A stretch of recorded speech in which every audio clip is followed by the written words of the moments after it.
Hi everybody. So we're going to start off with the potatoes. Here I have 1 pound of gold Yukon potatoes, followed up with a pot of water boiling with 2 garlic cloves and a teaspoon of salt. We are going to let this boil for about 15 to 20 minutes, just until you can stick your knife through the potato and it's not falling apart.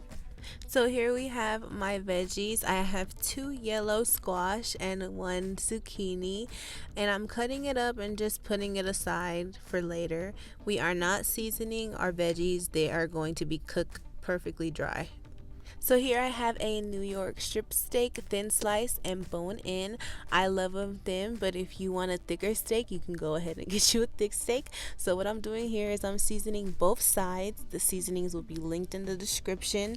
And yes, I'm using soy sauce. Trust me on this, it will give the steak so much flavor. And here I have the potatoes, and this is a visual of what I mean. Your potatoes should just be tender enough where you can stick the knife in and they're not falling apart. So here I have my pan, and I'm just greasing it up with a little bit of olive oil.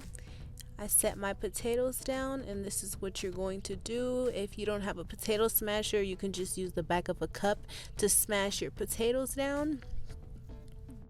You want to make sure you smash your potatoes down 1/2 inch, not too thick, not too thin.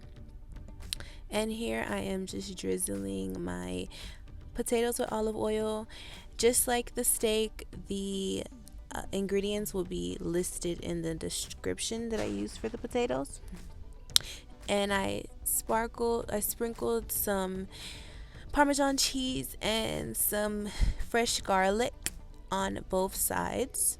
Then you're going to pop it in the oven on 375 for about 10 minutes on both sides. So here I have my skillet on medium-high heat, and I added my thyme, garlic, and some butter. And I'm just letting the thyme and garlic cook for about a minute or so. And after, you want to add your steak, okay? And you want to make sure the steak sounds like this.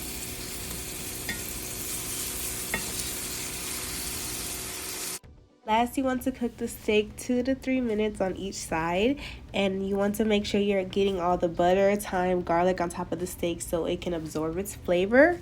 Lastly, you want to add in your veggies. Let them cook for about 4 minutes. You don't want them to get way too soft because they lose its nutrients. Thank you for watching.